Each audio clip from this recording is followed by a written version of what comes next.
Olá, eu sou a Virgínia, estou no 6º período do curso de Engenharia Biomédica na Univap e hoje eu vim falar um pouquinho sobre um tema bastante relevante na nossa profissão. Eu espero que vocês gostem. O tema abordado aqui será a biofísica da circulação, mas falaremos também do sistema circulatório e do eletrocardiograma. Então, sem mais delongas, bora pro vídeo.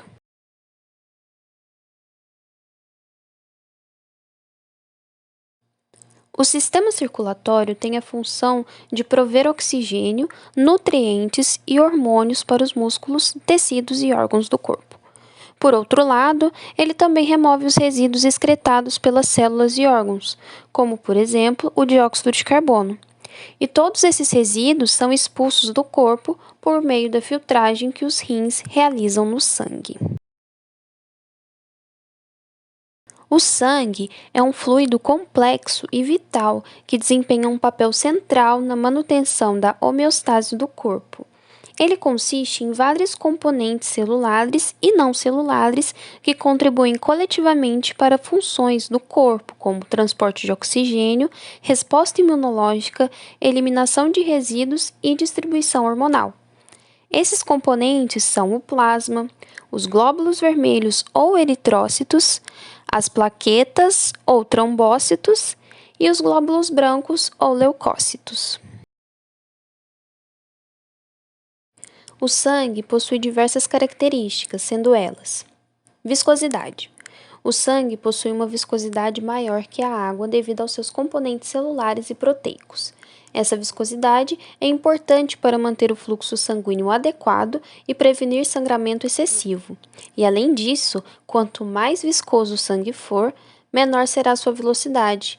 Isso devido ao atrito causado pelo contato com as paredes dos vasos sanguíneos. pH. O pH do sangue normalmente é ligeiramente alcalino, variando de 3,35 a 7,45. E o corpo regula cuidadosamente o pH do sangue para garantir o funcionamento adequado das enzimas e dos processos celulares. Regulação de temperatura.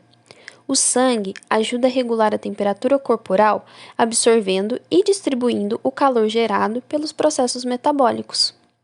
Tampão. O sangue contém tampões químicos que ajudam a manter um pH estável, absorvendo ou liberando íons de hidrogênio conforme necessário. Pressão osmótica. A pressão osmótica é aquela em que as proteínas plasmáticas, especialmente a albumina, ajudam a manter, que é crucial para o equilíbrio de fluidos entre o sangue e os tecidos. Os vasos sanguíneos são classificados em arteriais, venosos e capilares. As artérias transportam o sangue oxigenado para longe do coração. Elas possuem paredes grossas e uma camada muscular que mantém o sangue circulando. Podem ter a largura de um níquel, cerca de 2 centímetros, sendo o maior tipo de vaso sanguíneo do corpo, e possuem ramificações, chamadas arteríolas. Tanto as artérias quanto as arteríolas mudam de tamanho para manter o nível de pressão arterial corporal. As veias levam o sangue desoxigenado do corpo de volta ao coração. O sangue entra nas vênulas e é conduzido para as veias, voltando ao coração por meio das veias cavas. As paredes desses vasos são mais finas e menos elásticas que as paredes da artéria. A pressão que empurra o sangue através delas não é tão grande. Na verdade, existem válvulas no lúmen das veias para evitar o refluxo do sangue. Os capilares são pequenos vasos que se ramificam das arteríolas para formar redes ao redor das células do corpo. Eles podem apresentar até 5 micrômetros, que correspondem a menos de 1/3 da largura de um fio de cabelo. Nos pulmões, eles absorvem o oxigênio do ar inalado para a corrente sanguínea e liberam dióxido de carbono para a expiração. Em outras partes do corpo, o oxigênio e outros nutrientes se difundem do sangue nos capilares para tecidos que eles irrigam. Os capilares absorvem dióxido de carbono e outros resíduos dos tecidos e, então, fluem o sangue desoxigenado para as veias. Uma parede capilar tem apenas uma célula de espessura. Os vasos sanguíneos possuem diferentes tamanhos, funções e propriedades que afetam o fluxo sanguíneo, como a complacência, que pode ser comparada com a elasticidade dos materiais na física, a vasodilatação e a vasoconstrição. Vamos começar falando da complacência, então. De modo geral, as veias apresentam maior complacência que as artérias e possuem a capacidade de reter um maior volume de sangue dentro de seus vasos. Além disso, elas atuam como reservatório de sangue entre os batimentos cardíacos. Apesar desse tipo de vaso possuir válvulas para impedir o refluxo, algumas alterações podem acabar afetando o retorno do sangue ao coração. Nas artérias, a complacência é menor. Por esse motivo, elas não se esticam facilmente, e doenças como a aterosclerose pode acabar afetando ainda mais essa característica devido ao enrijecimento dos vasos. As artérias mais rígidas não conseguem acomodar tanto sangue, e por isso acabam contribuindo para o aumento da pressão arterial. Além disso, o envelhecimento dos vasos também contribui no efeito complacente. Quanto mais envelhecido o vaso estiver, menor será a sua complacência, e isso contribui para o desenvolvimento da hipertensão à medida que ficamos mais velhos. Agora, vamos falar um pouquinho da vasodilatação. A vasodilatação nada mais é do que o alargamento do diâmetro do vaso sanguíneo.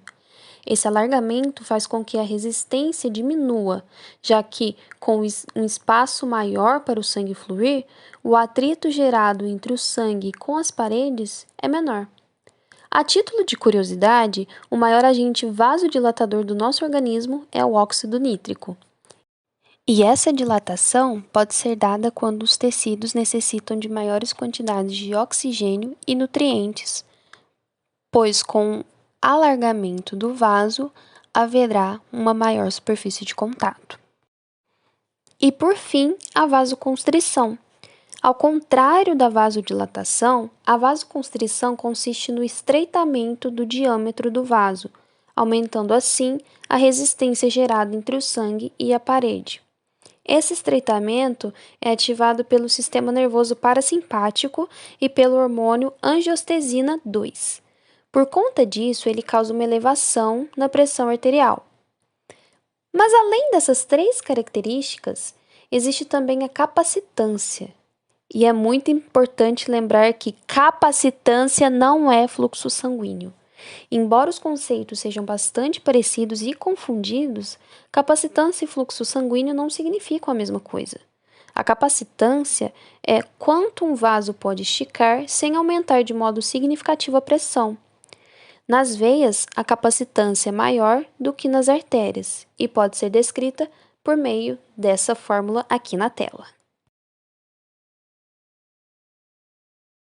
A dinâmica do fluxo sanguíneo pode ser explicada por meio da hemodinâmica, que é o estudo das forças que governam o fluxo sanguíneo, envolvendo a compreensão de como a pressão, o fluxo e a resistência interagem nos vasos.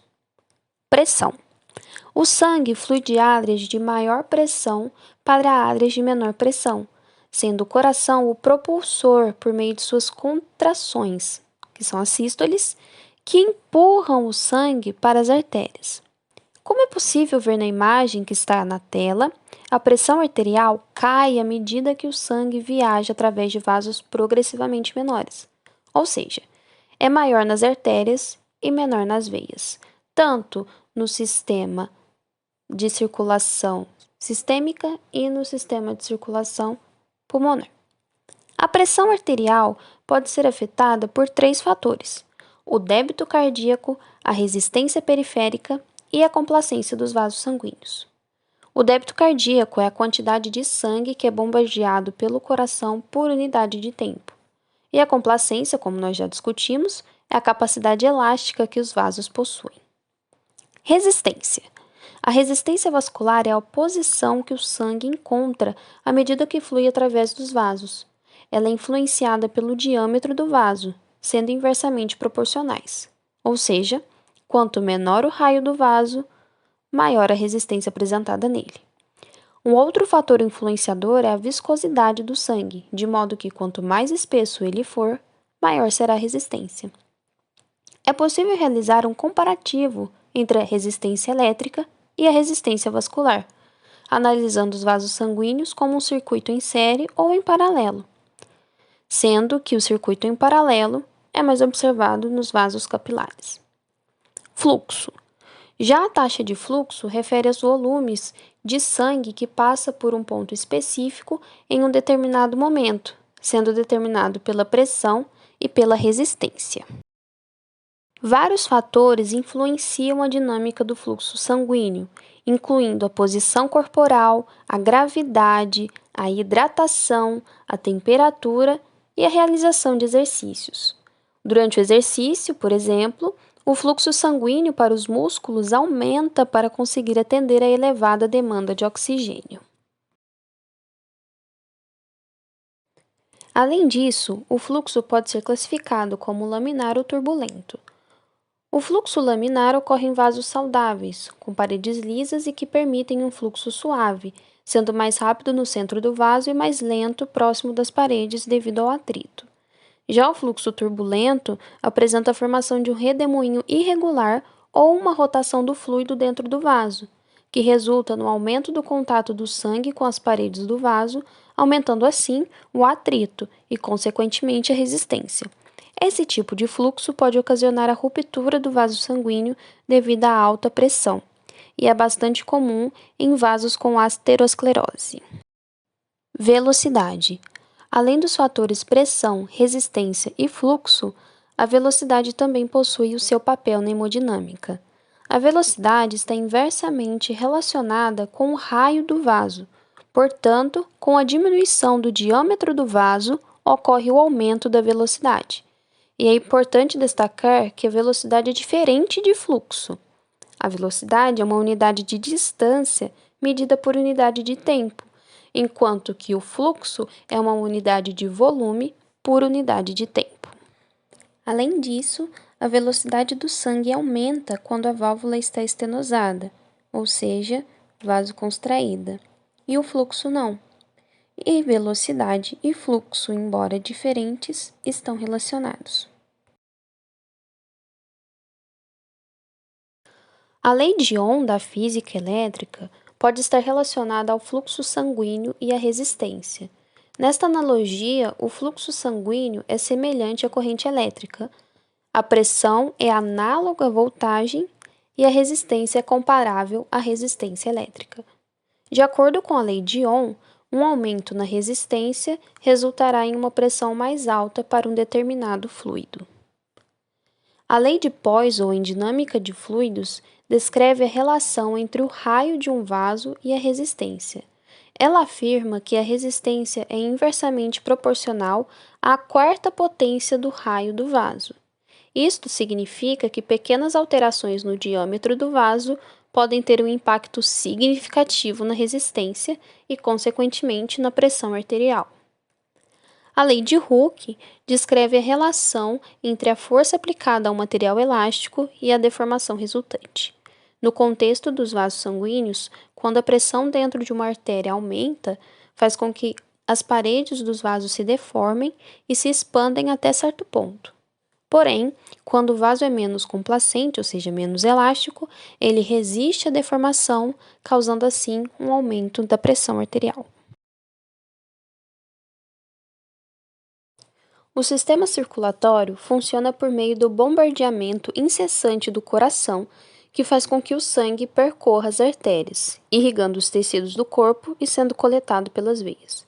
O oxigênio entra na corrente sanguínea através de pequenas membranas nos pulmões, que absorvem o oxigênio à medida que ele é inalado.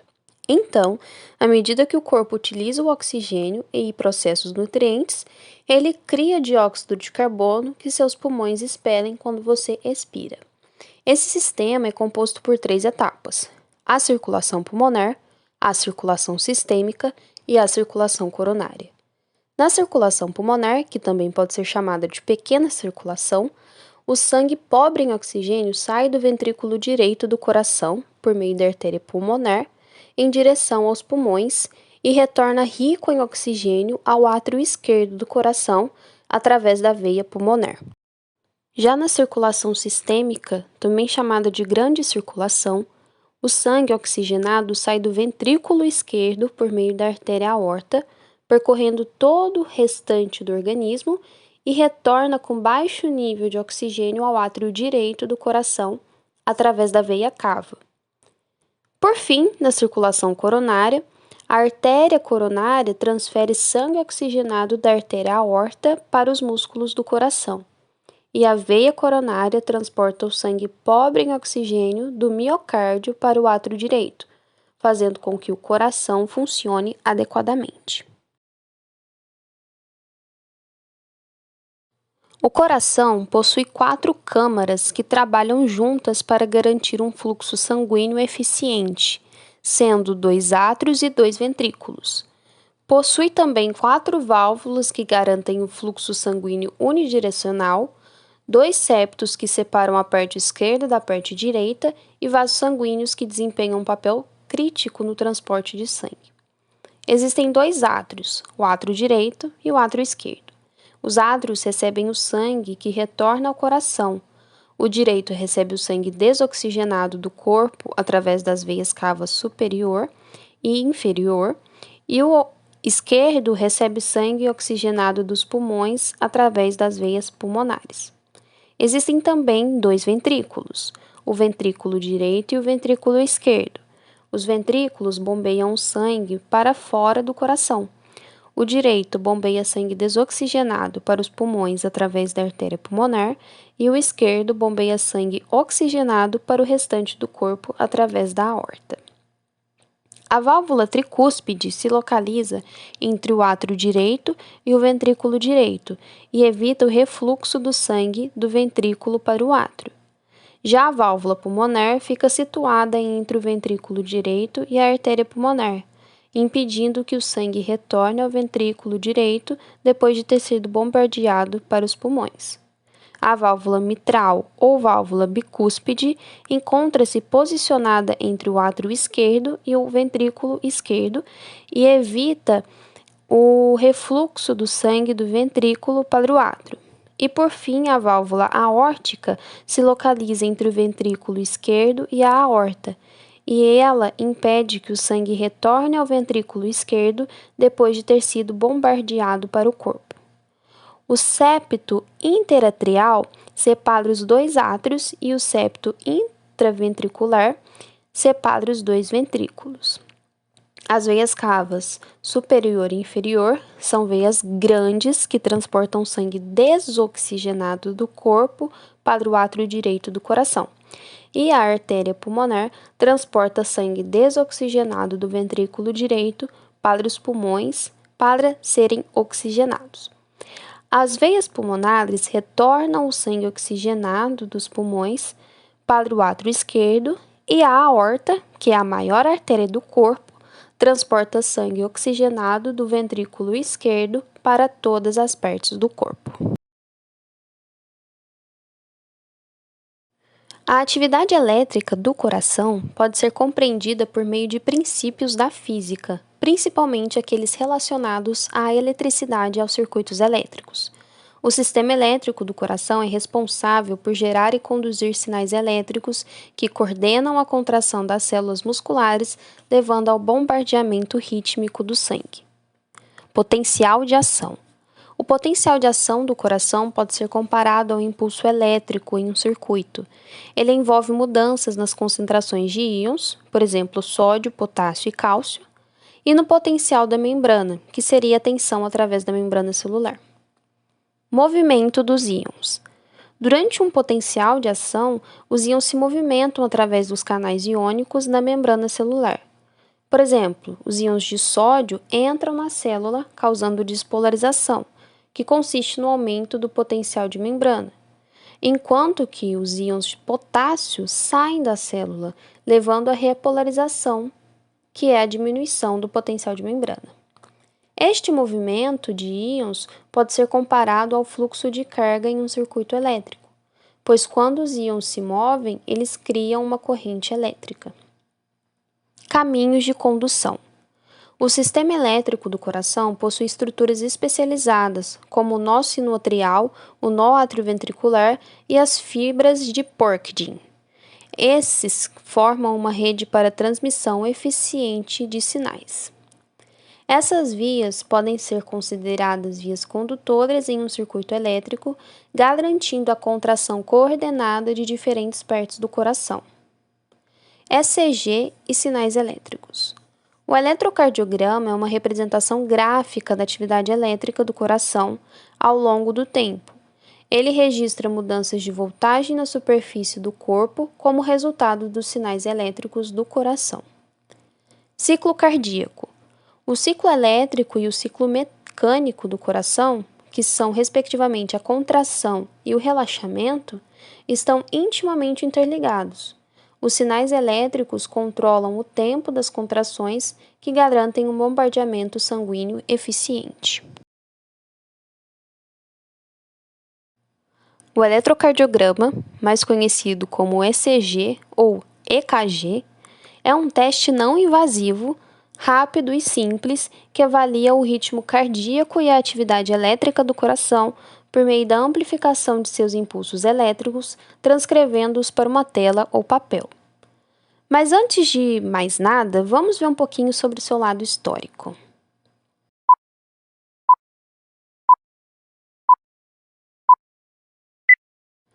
Willem Einthoven foi um médico e fisiologista holandês que fez contribuições significativas ao campo da cardiologia.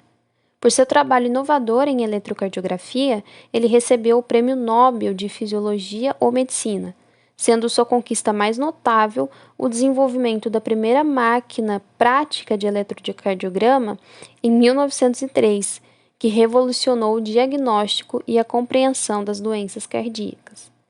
Além da invenção do ECG, Einthoven fez contribuições substanciais para a compreensão do sistema cardiovascular humano, e a sua dedicação no avanço do conhecimento médico e na melhoria do atendimento ao paciente deixou um legado duradouro no campo da cardiologia, tornando-o uma figura-chave na história da medicina.